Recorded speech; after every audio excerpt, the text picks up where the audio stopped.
goes for goal and finishes off the PSG victory. Nuno Mendes est lancé, Nuno Mendes va vite, Nuno Mendes passe devant trois Darno, le tir, oh il est beau celui-là, le but de Nuno Mendes. You know the football, it is what it is. Le premier but de Ronald Clermont avec le Paris Saint-Germain, ah quelle joie. Hello and welcome to PSG Review, the show looking into the better future like Nuno Mendes, who has just had his operation here on my home soil in Finland, also known as the show promising to put at least as much effort in as the team did in Clermont's half stadium days before a big Champions League clash.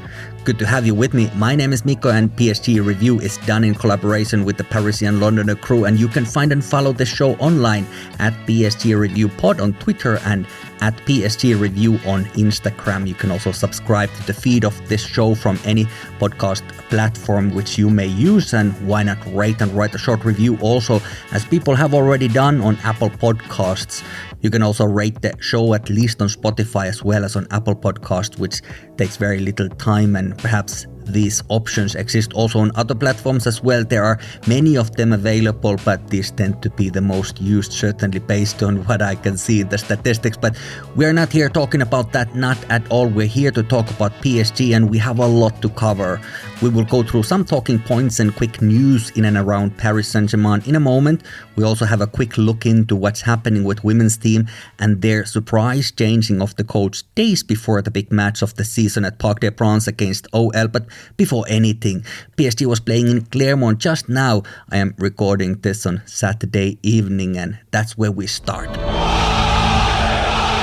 Before this match, Clermont was at the bottom of the Ligue 1 table this season with only one draw, and the rest of the matches had been lost, whereas PSG was coming in from a victory in Le Classique and one against Dortmund in Champions League as well. But each match in football is its own thing, and you have to play them one by one. This is something that we learned tonight. It was clear that there will be some rotation in the squad, and that was the case with Manuel Ugarte, Lucas Hernandez and Warren Zaire-Emery starting on the bench.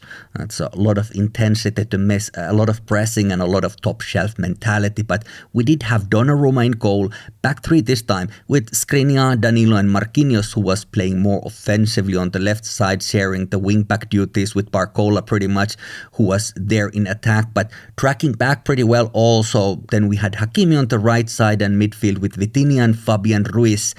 Mbappé and Dembele were attacking with Randal Colomwani as the striker, which he very much isn't. He's a great forward, but not a striker as such. And I have to say that this was not his best night in PSG, but these things happen. So there were some risks involved in this new strategy, and in all fairness, I wasn't exactly impressed by it, but nonetheless, it's very good that Luis Enrique dares to try things out and not just play safe, because his previous two predecessors were quite shook and always trying to play very safe, which also resulted in not the most exciting football you can have. Despite a pretty bad start for this season, Clermont isn't the side to approach with arrogance, because they beat our previous reincarnation at Parc des Princes on the last match day of last season earlier this year in early June. Of course, that was a very different team and a very different coach. I was there then in attendance, and PSG was leading then 2-0, only to be beaten 2-3. Clermont was fighting very hard then, as they were now, and their former PSG youth player Mory Diaw was stopping the attempts as they were coming. He's a great goalkeeper. I really like him. PSG did have many chances in this match, some of them not far off the mark, but of course there was also danger in our goal line, and you have to give credit to Donnarumma, who also had a very good afternoon in our goal. Actually, both goalkeepers were very solid in this match. It was back and forth, end-to-end kind of football, and we really are paying the price, like said, for not having our usual midfield, which tends to stop many of the opponent's attempts before they even get any closer to our goal. But today, especially in the first half, it was fairly easy for them to run through almost uninterrupted. The pathway was very clear, and that wasn't great. We still have this issue in this team, even with better depth that we have already this year, that when we want to give our key players a breather, it just shows too much on the pitch. The goal attempts weren't very clinical. A little bit of a bad luck also involved. While Clermont had almost all players in the box, there were just too many attempts to get that final little pass inside it, or even few of them, quite often until one of their defenders got in between. This was a very physical match with a lot of frustration. Many times after the situation, a sort of contact or a tackle, there was some after effects of kicking and pulling, which happens. But the conditions were pretty raw, and it didn't help the atmosphere at all that the whole long end of the stadium was without the stand. And on TV, we were just watching a construction site on the background. But of course, that's just aesthetics, and those are the same for everyone. This is what Luis Enrique said after the match to Prime Video. Yeah, I feel sorry because it was a very competitive match. Parce que c'était un match difficult compétitif, one. We knew difficile, on le savait before the match, but avant le match, mais I think we created je pense qu'on a créé more chances than the plus d'occasions que Clermont, and we could win this match. I'm happy with the performance of the players. Je suis content de la performance des joueurs. We could be en première, on aurait pu être plus agressif. But I don't know if you feel how the ball was going bound like a rabbit. Et quand vous voyez comment le ballon part d'un côté à l'autre, c'était dur sur ce terrain de jouer. Il rebondissait beaucoup le ballon d'une façon offensive. Je pense que c'était hard condition for us. The ball was going bound. And it was going bound. The pitch wasn't in a great shape, but no injuries were sustained, and the pitch is the same for everyone also, of course, even if some may be more used to it. Perhaps our new training center should have one proper potato field type of pitch just to prepare for these matches and not to lose the touch with those realities. But all that said, we could have won this match. We should have won this match, but we did not win this match. And truth to be told, Clermont could have also won this match. These things happen. We won't be reminiscing this too far into the future, this match, but it has now been played, and Clermont doubled their total points for this campaign with 0-0 draw against us.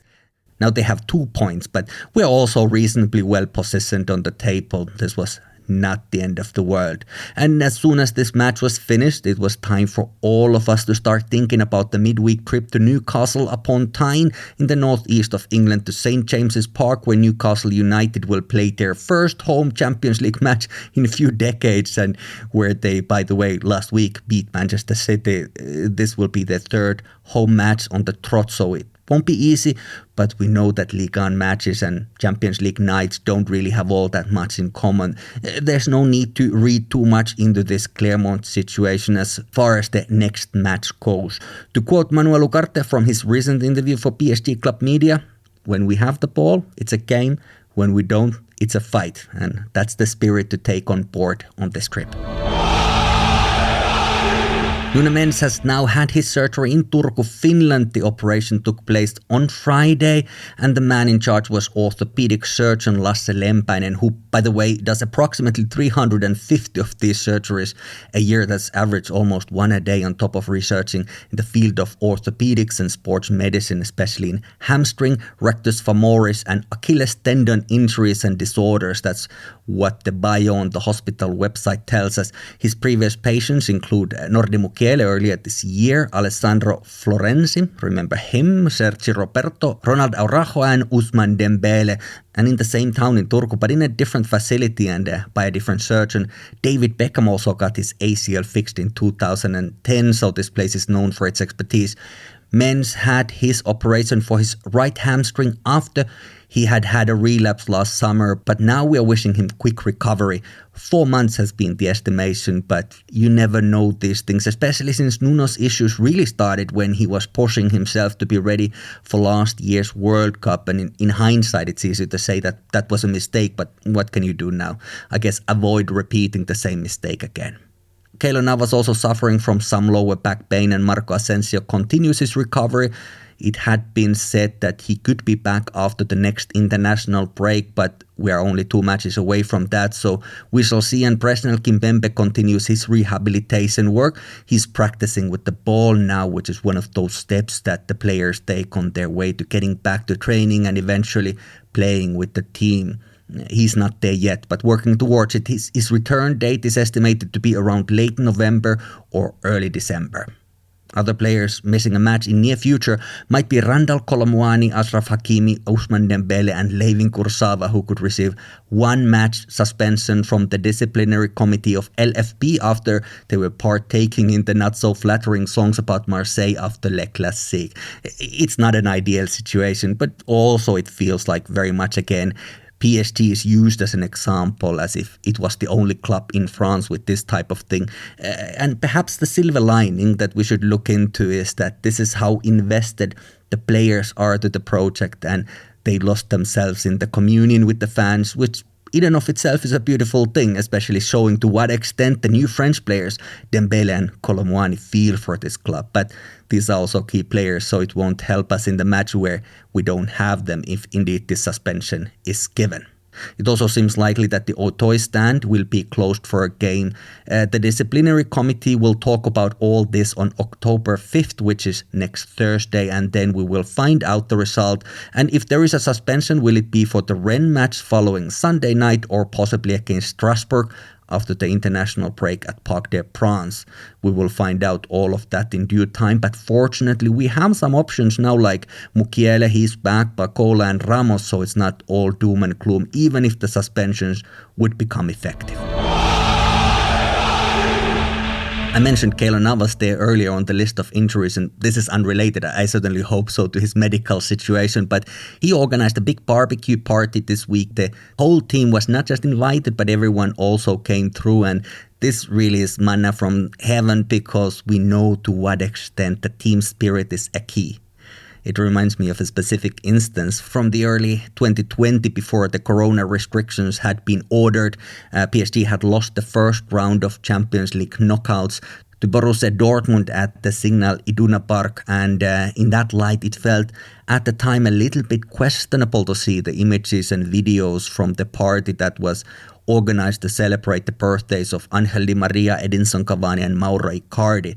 These players really went all in with the party, and we saw them singing and dancing with their tops off, and it's part of PSG folklore that Keylor Navas, 3 times Champions League winner mind you, had said during this event, this is how you win Champions League. And I'm not saying that it was because of this get-together, that would be stretching it a lot, but that season we were in the final. The team spirit was at its height and we got closer to this elusive honor than what we have ever been. So in that light, it's a great initiative from one of the few remaining elders of this group. A little bit of a storm in a teacup, which is something we see far too often around our club, but the managing sport director of RB Leipzig, Max Eberl, had been waxing lyrical about Xavi Simons, saying that he got off to a good start and he's currently in a very good run. I think we are currently tying him emotionally to RB Leipzig. We are trying to ensure that he stays with us longer than the summer of 2024. That's a quote according to the kicker, and this has been rumored to not please PSG president Nasser Al-Khelaifi for obvious reasons, but there's no clause for Leipzig to buy Simons, so it all seems a bit pointless. Xavi himself speaks like a politician, and he said that you can't predict anything in football. No one knows what's going to happen in a few months. He said he already feels at home and enjoys his time playing for Leipzig, where he wants to be successful and make his mark on the club, which is pretty standard diplomatic answer to appease everyone without saying much. I feel like this guy is media trained to the brim, and of course he wants to do well and have success for the club he plays for now, but nothing there suggests that he would continue beyond the loan deal. And quite frankly, if last spring PSG had very little power over his future, now our club is very much on a driver's seat, so no need to stress about this. And then what happened? A few days after these comments on Friday, Max Eberl no longer works for RB Leipzig. These things may be entirely unconnected. I genuinely don't know, but what I do know is that life moves fast in football.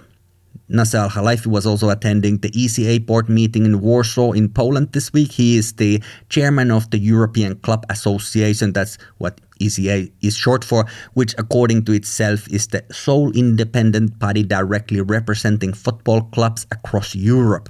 During this event, he had given a short interview to Polish media platform Mikko, and he was asked about the future of Kylian Mbappé. Kylian is Paris Saint-Germain player, and he loves the club. He a fantastic player. He's the best player in the world, and we're very happy to have him, and we will have him. We are very happy to have him, and we will have him. Not a great departure from what he has been saying for some years now, and this subject is one that we have been dedicating much time pondering over. I guess it's safe to say that the intentions are what they have been, but essentially there's nothing yet to report, and considering how close to the chest the previous extension was kept, this was never going to be the way to announce a new one, which, by the way, was also preempted by the journalist in question when he was asking this from Nasser Al-Khelaifi. How far or close are we from the extension with Mbappé? No one knows, but another French super talent who reportedly is not very far from signing new contract with us is Warren Zaire-Emery. There aren't any details, of course, not even really a speculation on the duration of the extension, but there seems to be a sort of willing buyer, willing seller in terms of PSG wants him in long term and Zaire-Emery wants to stay for long term. So you'd imagine that a deal can be made, and that, of course, is just great. PSG women are having potentially season-defining match on Sunday night at Parc des Princes against Olympique Lyonnais, the nemesis. And the coach just stepped down the other day. This is what happens sometimes with our women's team. Things like this. The situation is a little bit up in the air, but what we do know, of course, is that it is the son of the former coach, Gerard Precheur, Jocelyn, who's taken over the managing duties from his previous assistant role. Reportedly, he's well liked by the squad, and he also grew up as a PSG supporter, so that's always nice.